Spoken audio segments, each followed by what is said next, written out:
Hello, Freedom Family. Welcome to Real Talk. I'm Tina Howard, COO of Freedom Real Estate Group and its family of companies. We're here today with Mark, our famous Mark Woodring, Director of Sales. And so we're here to talk to you today about the rules of real estate investing.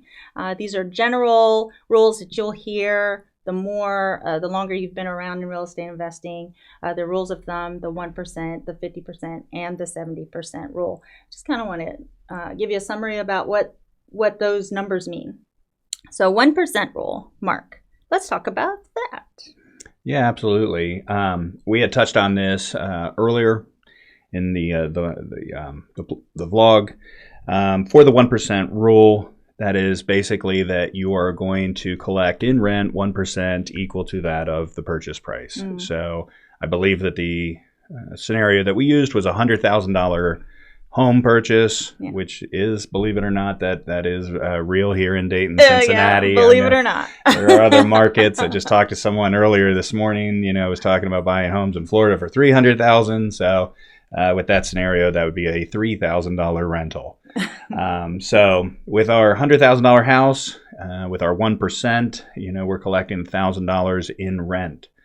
I know that we had talked about that we were going to touch on some of the different markets and, how our investors that are working with Freedom Real Estate Group should take a look at those markets with us. So both the Dayton and Cincinnati markets are a 1% here, or very close. The properties, and as I speak with investors, the property values are going up in both markets, so Dayton and Cincinnati, and then even in Franklin Middletown, which is our middle market. So the property values are going up, and the rental market is trying to go up as quickly, but it's harder because, again, you can have a house on the market in March and then a whole bunch sell during the busy time, right? March to October. You may have a 7-8% explosion in the market, but you still have somebody that's renting and that hasn't gone a full year rental cycle yet. So so it takes a little bit more time, and obviously be patient. And so as we talk with investors, like you had mentioned, these are not hard and fast. Do not flip out if you're like, oh my gosh, this is going to be 1%. It will eventually. You know what I mean? So because the market is so close, is to just relax, just focus more on where you're at with your cash flow, taking a look at some of these different markets, the different taxes that you are, things like that, a lot more variables. But again, the 1% rule. So again, like I said, those values are going up in the house. The rents aren't, but they're slowly starting to tick up, right? And as interest rates are raising, it may slow the market as far as the appreciation, and the rents are definitely going to catch back up. So it will happen. And again, I don't have a crystal ball, but in our best guesses, they kind of stagger. Right? Correct. A little delay. Our best guess, it's going to fix itself. Now, in the Cincinnati market, homes are going up relatively quickly. And so say we purchase a house down there for $140,000 turnkey, right? Single family home. There's a good chance that it might be a $1,400 rent, but who knows? It may only be $1,300 at the moment, but as more people are buying in that neighborhood and as more rentals happen, like I said, it'll eventually start to tick back up. But it's very close in Cincinnati. But I try to tell our investors, I feel that the appreciation is going up faster than the rentals.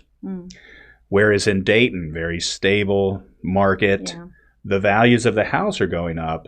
But because it's such a rental market, that the rents are going up almost equally as quick. And then when we take a look at our third market and we're looking at the Franklin Middletown, again, there's lower taxes because of the counties that they're in, and so your cash flow is a little bit better. Your appreciation on your house may not be as high as it would be in Dayton or Cincinnati, but the rents are right there too. They're at the 1%, and so. Obviously, I love all three markets. I love talking about them. Traditionally, you may even have higher, with some of the investments that we have here, you may have higher on duplexes and multi-units above the 1%. And that's also, an excellent advantage we have here in Dayton. Yeah, absolutely. Agreed. It's really, I like to think of it, like you mentioned, it's a rule of thumb. It's so that it's a quick analysis knowing, yes, this is worth my time to look into further, or no, it's not worth my time. If you're looking at a $200,000 purchase and the rent is $1,000, then you know right away, this is not going to cash flow. I'm not going to have enough money to cover maintenance or things, surprises or vacancies even, or turns and all those expenses that kind of tie into rentals. But at the same time, if you got something that's close to 1% or a little bit above, then you know that it's that's an indicator that you should dig in a little bit more and take a closer look. So it saves you time when you're analyzing deals. Yeah, there's like you said, like when you're analyzing a deal, there's so many things that you can look at. And so, like we'd mentioned, there's definitely some counties that have lower taxes. Yeah. So, for example, let's just say I have a $100,000 house. I love this example, right? That $100,000 house. Easy math. Right, it's easy math, right? So in Dayton and Middletown and Cincinnati, they're all making $1,000. Let's just say that 1%, just for argument's sake. So Franklin, Middletown may have a little bit lower taxes. So let's just say that your cash flow is $300, and then so for Dayton, let's just say it's a little bit higher taxes. So let's just say your cash flow is like $275, and then in Cincinnati, maybe even a little bit higher in taxes, so $250. Yeah. So sometimes when you're analyzing the deal, the 1%, like you said, is not like, it's a good indicator of the market and where that property sits in relation to other rentals in the area. But it's not like, it should not be your only key indicator. Right. When we're talking about rules of investing, just outside of talking about the 1% rule, when you're just talking about rules of investing, obviously take a look at the big picture. What does your investment portfolio look like? Yeah. Like, are you going to be pulling money out of other houses that are performing better and paying this one down? Right. So there's so many other variables that go into those rules of investing. Yeah. Is, start small. Yeah. Start smart and things like that, and build on your portfolio. Nobody out of the gates is going to be buying 20 properties. Right. I mean, who knows? If you are, give me a call. It's market free. But yeah, Five. That's right. Exactly. Everybody has my phone number. But so the rules of investing are obviously, analyze the property. Take a look at what your cash flow is, and we'll jump into, one of these things obviously is then jumping into the 50% to consider, when you're investing in that property, is where's your money going? Like, what does the appreciation look like? Like, for example, so say I have an investor who is just stuck on cap rate or cash on cash. Like, that's the only indicator they use. Like, it's got to be a 9% cap rate. It's got to be, 15% cash on cash, or I don't even look at it. Sometimes you might be missing good deals because who cares? Yep. This property might be cash flowing $400 a month on a 20% down. Yep. And, it's in a neighborhood that's going higher and higher. And so now you're also gaining that equity position, but it's got a cap rate of 6. Right. Well, who cares? Yeah. So those are things just to try look at the grand picture. And then when we were also talking about, the different classes of investing, if I buy an A-class property for $250,000, $300,000, like we were talking about, and, I'm not going to get that $3,000 rental, but if I can get enough to cover my mortgage, that's good. Correct. And then you're getting a good renter because, again, you're just traditionally you're going to have a better renter in that A-class property. They're going to stay longer. They're going to take care of your property. You're not going to be spending as much money on turns and things like that, or the money that you are spending on them is less frequent because it's not a frequent turnover. Yep. And people forget about that sometimes. Absolutely. I love A-class properties because, again, if I can buy a house for $200,000, have that mortgage paid, and still be netting a $250 like additional cash flow on the side, I'm buying that down in 10 years. If I bought 5 of those, I have $1 million in assets. The renter's buying that down. Correct. The renter, exactly. I'm not buying anything, right? You know, I put $40,000 down, right. and now I've got 200. You know, in 10 or 15 years when that's paid off. It's just to me, like, those are some of the things, like, when you're looking at the rules of investing, if you will, is where do you see yourself? Mm-hmm. And you know, maybe a first rule is be patient. Yeah, that should be rule number one. Be patient. Always. That's right. You're not going to be a millionaire overnight, but in time, obviously, you can give yourself a position, better leg to stand on if you're patient and just, you know, apply things like this, the 1%. And so I didn't know if you wanted to touch on that 50% or. Oh, yeah, a little bit. But before we move on to that, sure. just it really boils down to, like you were saying, what your particular flavor of investing is. What's your goal? If you're looking at, these are just for cash flow. You want to make sure you're safeguarded and you've got cash flow coming in to cover expenses.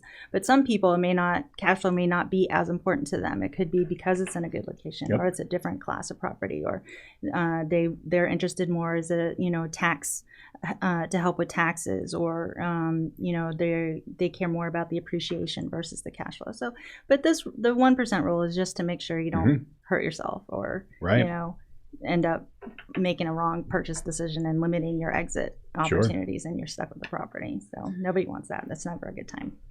Yeah, absolutely. And it made me think, as you were talking there, that, like, some of the other things that some of our investors, they will buy in pockets. You know, so if you're self-managing, obviously that makes it easy. If I've got 3 houses on the same street, so things to take into consideration. You know, is this self-managing, or keeping them clustered so that you know that you have the same style of renter. Yeah. Plus, the other thing is, this is another one that has come up.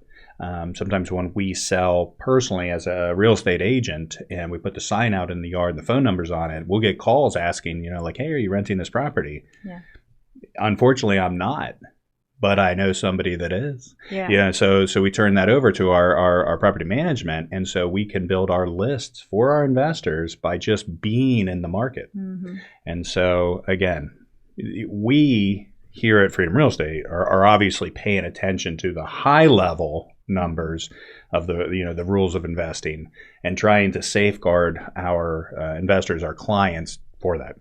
You know, buying in good neighborhoods, buying in neighborhoods that have great rentals, people that are looking to be renting. And so, again, we're trying our best to be near that 1%. You got to be there, right? It's a good target. It's safe zone. That's but right. There's so many different factors that come into play. So it's just a really, you know, a guideline. Yep. Now, the 50% rule, we can touch on that as well, but it also speaks to rental properties. To make sure that you are covered, that your expenses are covered. So, what is the 50%? 50% of what? 50% of your total rental. You know, so your total rental revenue. And so if you take 50% of your rental revenue. So the $1,000 somebody's renting. Correct. So you want 500 to correct. Cover. Assume that that's going to cover operating expenses. Oh, gotcha. Okay, so that's what you should try to you know, manage your expectation. Again, it goes back to rule number 1, right? Be patient. Is that managing your expectation that things will come up. You know, it's right. Anybody that owns a primary residence realizes that things break. You know, you have to put back into the house. Yeah. You know, no matter if you just freshly redid the plumbing, freshly did the electric, things happen. Things come up. I mean, yes. I mean, you buy a house that's a brand new build, I promise you, something. You know, within 5 years, you're going to have a roof issue, a garage door opener, a toilet leak, you know, things like that happen. And so there's going to be costs associated with that. And you want to make sure that you give yourself enough buffer. Yeah. Basically, the 50% rule should just be called the buffering rule. Yeah, the buffer rule. Because you're buffering your expenses. Right. And we've seen, I know that Chris and I have been on, our property manager has been on podcasts with me before, and we're talking about investors who are not paying attention to this rule. Yeah. You know, and so it's unfortunate. And so that they are not taking this into consideration, and they're just taking that cash flow and either putting it towards another property or whatever they're doing with the money. They're investing in it, not saving it. Yeah. And so, I really caution investors to try to think of this one. Wrap your head around this, manage the expectation, be patient, save some money in the bank for the what if fund, the buffering rule, if you will. And even expected things that, every however many years you're going to have to replace the roof. You're going to have to replace older appliances, like a water heater when it reaches its end of life. You're going to have to replace that, So put aside the part of your monthly cash flow towards those things so that they don't just take you by surprise or, put you in rough circumstances. And also, if you take care of the property as maintenance issues come up and not be so maybe hesitant to get things fixed, the better condition the property, the better typically the resident will care for your property. Sure. Also, it's tax deductible. I mean, why not? Why not take care of your investment, your asset? Don't be so afraid to spend a little money to make sure that your tenant is happy, because in the long run that saves on your turn later. That even maybe defers the turn later because they like a property, it's in good shape, so they want to stay. So keep all of those things in mind when you're thinking the 50% rule, and don't always think about the cash grab. Always look at it as an investment, be patient. Real estate's a perfect vehicle for you to build that wealth and to just and get paid at the same time. I mean, it's a perfect blend of both worlds. No, absolutely. If you do it right. It reminds me when you're talking about, making sure that you allocate to spend the money on it if it is an issue, to get out ahead of it is the little, expression that, don't use a Band-Aid when it needs stitches. Oh, you know what I mean? True. Like it's one of those. All right. Well, I just coined it. You heard it here first. Make sure. I'm going to use it though. Absolutely. You know what I mean? Like if it needs stitches, then you got to pay for it. Versus if a Band-Aid's not going to do. So sometimes just keep that in mind when you're considering that 50% rule. So. Perfect. That's great. All right, and finally, we'll touch on the 70% rule. I mean, it really is about when you're acquiring the property. So say somebody is brave enough to take on a rehab project themselves, or attempt to purchase a property to turn it into a rental. Sure. How does the 70% rule play into that? So 70% is referring to the max allowable offer. So basically what they do is you're going to figure out what the after renovation value of it is minus your expenses, and then you're going to be able to offer 70% of that. Yeah. And so this one definitely, we have investors that do this because, again, we have real estate agents like myself that can represent you in the transaction of this market. So for some reason, you find a property and you're asking me like, hey, Mark, what are your thoughts on this? Well, what I'll have to do or do the diligence first is find out what's the value of the property. Right. So I'll run some comps. I'll tell you what I feel that the renovation value of this property is. And then the next step would be to have a construction crew walk it and give you a number. So we also have that available. So we have rehab crews that can go out, take a look. And this is I'm referring to for us. We have local investors. Right. Yeah, I mean, we have local investors that find a property, or maybe see it at auction or whoever, and then they just call us and say, hey, Mark, can you run an ARV? Sure, no problem. It only takes me a few minutes to do that, and I'm happy to help. And then our construction guys have a little bit less time than I do, but if they can get out there, walk the property, and say, okay, like so, for example, I think I'm going to go back to my go-to $100,000 house, right? Yeah. So. We have a $100,000 house, and it's going to cost me $30,000 in rehab, right? So I'm already at $70,000. So I then take 70% of that, and that is where I'm going to be coming up the max allowable offer because I'm building in minus the expenses. That's what you're looking at. So it's not 70% of the project. 70% of the purchase price minus your expenses. Correct. Minus the rehab costs. Correct. So that kind of back of the napkin math that they show on HGTV. Nice, very, yeah. Doesn't include everything. They're getting free materials from Home Depot or whatever because that's not real.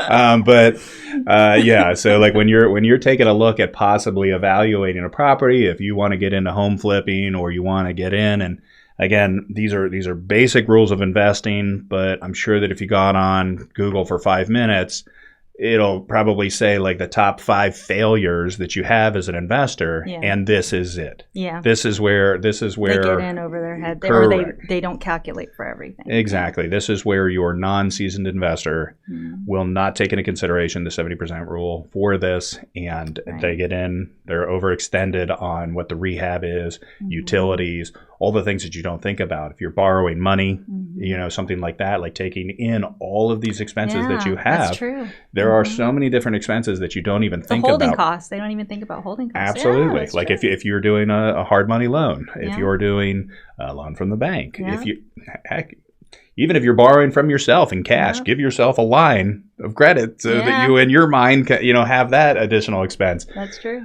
If you do brave out into going into trying to find your own investment property, try to keep the 70% one in mind, because again, it's those added expenses that will slowly try to catch up. Yeah. And there's also the little bit of and it's really, the rule is to keep you safe, again, not to shoot yourself in the foot, but then people don't calculate for the shoot factor, surprises. You never know what you're going to find when you're opening up a wall, or when you just never know what you're going to find. And so a lot of times when we even talk to direct to sellers who are interested in selling their property, they're like, I don't understand why this offer is nowhere near what I was thinking. Well, that's why we have to factor in the unknown. We're taking all the risk. Absolutely. We're giving you cash and taking on the risk of, what are we going to find when we open the wall? You don't know. We have found it all. Oh my gosh, right? You don't even know. We've had to dig up streets. We've had to. Well, because the problem is, and again, every once in a while I'll be on an acquisition call as well, and you're right. It's perfect that they're like, I don't understand. Like it should be worth more, or they think that it's the after renovation value. Somebody down the street just sold theirs for. Well, unfortunately, they probably have, no leaks in the roof. I mean, say you have a property that's been sitting vacant for 6 months and has a slow leak during the rainy season here. All right. Well, now you just did that for 6 months. And so, there's so many different issues. How many properties have we bought where, it's been a drainage issue or like a collapsed pipe? I mean, we're buying homes that are 100 years old. Yeah. They're going to have some issues. Roots have grown in, all kinds of things. You just never know. And there's been so many times we've just gotten surprise after surprise. I mean, I don't think there's ever been a project where we didn't have a surprise. So we have to build that in to the maximum allowable absolutely. Offer. Have your shoot fund. Add a couple $1,000s into your shoot fund, and subtract that from your MAO or your max allowable offer. But I think that should be, a pretty good overview. I'm sure, like I said, that there's probably, if we got 10 different people in the room and we're talking about the rules of investing, I'm sure everyone has their specific thing that they like, whether it's the cash on cash or, don't buy a house with a cap rate lower than. But again, I think we just talked about that you can't really even put that into because you could have A-class properties, B-class properties, C-class properties. Even if you want to delve into D-class, now we don't. Freedom Real Estate Group doesn't do D-class, but if it's something that you want, it's a quick and easy way to pick up a couple different properties, dump that money in for tax advantages that you have. So many different rules. There's so many different ways to invest. But if I had to pick, some of the safeguards, those would be the ones that we talked about. Be patient. Try to pay attention to the 1% rule. Yeah. The 50% rule, of course, giving yourself the buffer, and then the 70%. Don't overextend yourself on a project. Things will shoot. Yep. And don't fall in love with something. Just look at it. Look at the numbers. Does the numbers work? Don't get too emotionally attached to things. I have read that one too. Like you buy according to the numbers, not the emotion. Right, because You know what it I mean? just And that's you can convince yourself really oh, easily. absolutely. Oh, but it'll be all right. We could just do this or that or Correct. whatever. If your way of thinking use about the investing Band-Aid is it's instead of gonna be stitches. it's gonna be it'll be all right, then no. Don't ever go with it's gonna be all right. That's never your business plan. It's It'll be all a right. great song. Don't worry, be happy. It's a great song, but that's not a rule for investing. All right. With that is the perfect way to end it. Thank you. Thank you. You've been listening to podcast number 54 of Real Talk. Invest smart and live happy. Thanks so much. Thank you so much. Bye, everybody. Nothing on this show should be considered specific personal or professional advice. Please consult an appropriate tax, legal, real estate, financial, or business professional for individualized advice. Opinions and information on this show are not guaranteed. All investment strategies have the potential for profit or loss.